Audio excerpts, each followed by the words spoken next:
So the idea of scripting came about when the success of the Donkey happened, and it was like, for example, like when the Donkey came out on festivals, it did okay-ish.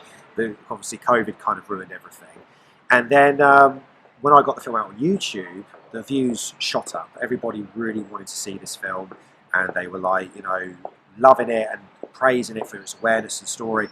And they were going to me, why don't you try doing another story? And I was like, yeah, right. Like, how can I come up with another story? And it was like, you know, then it kind of grew into my brain and was thinking, what if I did? Like, what could it be about? And then the character of Eddie really stuck with me. I loved his character, and I thought maybe he could have different life experiences and different awareness stories could be told. And yeah, so when I was thinking of that, I thought maybe Eddie does deserve another story, but the question was, does he have a fictional story that I can come up with, or should it be based on my life experience again? Because the Donkey was about a character who was going through a lot of job hunting problems, and he was going after a dream he was after, and he went through a life-changing experience. This one, however, had to be a completely different story about something, and there were so many stories I could have told, but this one kind of stuck out the most. Okay. I'll just have to do the talking for the both of us. I'm Patricia. I'll just call you my knight in shining armour. Originally, scripting was not about a love story. It was actually more about, it was actually an idea that I had about Eddie directing a pantomime, but he couldn't speak, it was for charity. And he had all these different people that were going to be the main cast. We had someone with Down syndrome, someone with in a wheelchair, someone who had like loads of different disabilities. I thought that could work as a good idea for a story. But then unfortunately, it got a bit difficult to cast, so I kind of went, okay, let's just find some performing arts people and see if they want to do the story. And, you know, at first it was going well, but then unfortunately, the actors I got involved were very unreliable, very unprofessional, didn't even want to bother meeting up to talk about the project. So I thought, who the hell are these guys? Why are they even actors? You know what I mean? So I was like, the story has to change. We need to come up with a completely different story. So I was going through my whole backstory of me, because I had to find a story that was very relatable to my background. And one of them was finding love. You know, because you look at Eddie and it's like, how can this character who doesn't speak, he's non-verbal, he's very scared of people and everything, how does he find love? You know, but then you need to think about, you know, he's only human. You know, of course he's going to find love. And just because he's different doesn't make him any different as a human being. So the idea of that was, you know, I wrote the scripts, and it was called Scripting Still, because I like the title of the fact that it's such an autism thing to say. It had to have that title there. It just worked. And the fact it's called scripting, it's about someone talking. Eddie doesn't speak, so in a way, he's talking with emotions. That's how he's scripting. Hiya. You expecting someone else? So, how I got him involved is that I didn't know any of this so this is all as I'm hearing it, as you guys are hearing it, so it's really exciting. And Reese phoned me up and he let me know that I've got this idea for a sequel based on the Donkey, and I'd heard a lot of good things about it and how positively reviewed it was and how well received it was and how people's appetite for it was starting to get a bit of momentum. And so I've got an idea. We want to continue the story of Eddie and him finding love, and I was really intrigued by it and thought, yeah, send me the script. And when he sent me the script, I really loved it, and how much, because we'd worked with each other on a few other things, and particularly very comedic, and because yeah, it's everything kind of like Rick Mayall and Adrian Edmondson related, and so that was kind of what I was so used to working with him and how we were working with each other. And so this is the first time I've really read something of his that took a more drama and more sentimental and more emotional tone, and it really struck me, and I thought, yeah, I actually really want to be a part of this. And so I was really excited when we got started filming. I think it was it 2 years ago? Yeah, 2 years, 2 years in ago. May, I believe. So yeah, we shot in May 2022, and I think we shot it over like just literally a few days.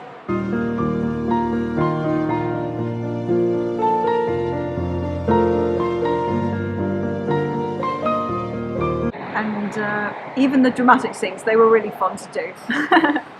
And I was just astonished, particularly when we finished it and when we entered it into film festivals. I was astounded by how enraptured people were, and even from the way it was read on the script, but also how it looked on film. And I remember the first time seeing it, I couldn't stop crying by the end of it. And so it just amped up. It took what was on the page and brought it to life. And I'm just so grateful that I got to be a part of it. And I'm really excited that more now that we've had so many festival goers see it, and now it's going to be really exciting that it'll be on YouTube land.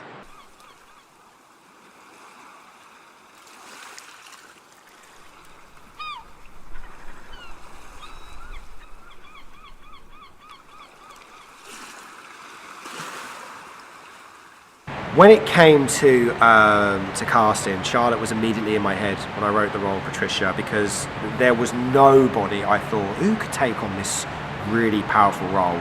There was just no one in my head that came about, and the reason I wanted Charlotte as well is because she's trustworthy, she's reliable, she's worked with me many times, and the fact that it was, you know, she was playing my on-screen love interest as well, that made it also more comfortable for me, because we know each other very well. And we're very comfortable with each other. There's just, you know, there's no doubt of like, oh, you know, we can't do this, we can't do that. You know, there's no fear. It's, yeah, we can do that. You know, it doesn't matter. We can do it because we just have that chemistry. It works. And you know, when some people did see the film in the festivals, someone was like, oh, you two have that really strong chemistry. You know. There's something there, you know, and I was like, yeah, well, that's why I chose her, you know, and but it was great that they saw that, because that was one of the worries, you know, because I didn't want to get somebody new and have to bond with them and have to, you know, be friends with them and then work together on this project. Then that person just goes away, and then I'll never hear from them again, because that's normally what happens with many projects. But you know, because you've stuck out, you've still been around. That's why you got the role, and I'm really glad that it was definitely given to you. And as I've always said before, best actress I've ever worked with.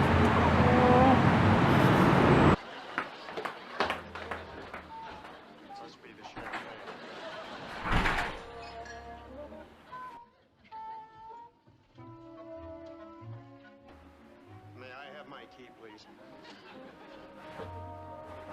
You've got Eddie's got another friend who is played by Charles Lloyd, who obviously saved the film in a way, because originally Sammy Simmons was meant to come back from The Donkey, but he couldn't because he had a lot of work going on. So he was like, please give it to somebody else. You can give it to somebody else. So I phoned up Charlie and was like, I need your help. Can you come and do this role? Sammy can't do it. And he was like, yeah, absolutely. And he jumped on board and done such a hilarious job. Ooh, my taxi! Remember what I said, okay? See you later. You know, have a good time, you know, relax, you know, do your thing. Remember, you're my best mate. And you know, and also everybody else, like, you know, we had Anna Silverstreet play your mum.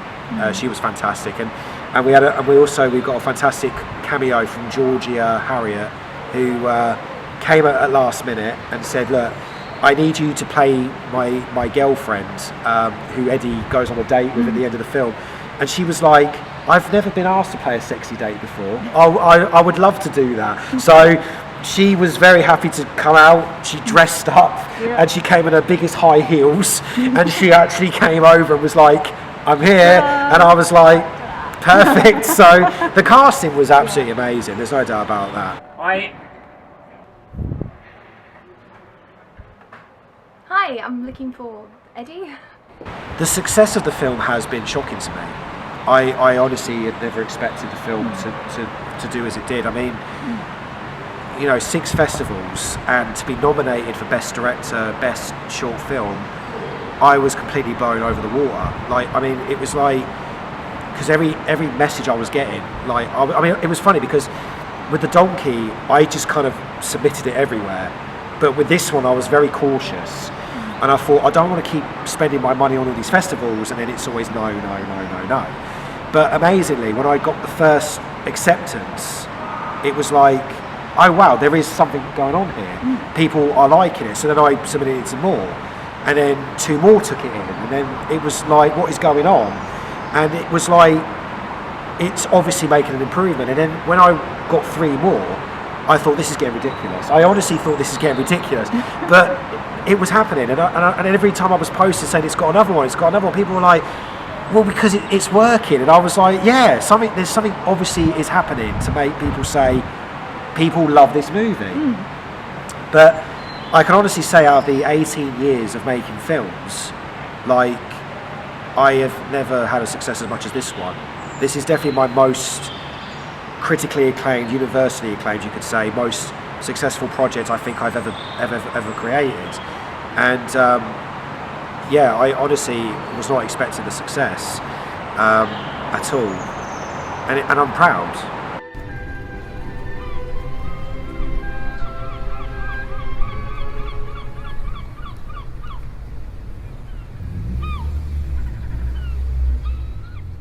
I think what makes scripting a success is probably it's relatable. Yeah. You know, it's a relatable story because, you know, it's not. And I'm not saying because Eddie's autistic or anything like that. It's nothing to do with that. You just have these 2 lovely people that fall in love. They get together and they're perfect for each other. You know, Patricia really respects Eddie. Eddie is shocked to find this marvelously gorgeous woman who loves him, and he's thinking, wow, I've really hit the jackpot here. There's someone who actually accepts me, and she's beautiful, and she's the type of person I want to be with, and that's what makes it, you know, lovable and amazing. But then, because it's a drama, you can't just have, oh, they fall in love, and it wasn't meant to be like that. Can I?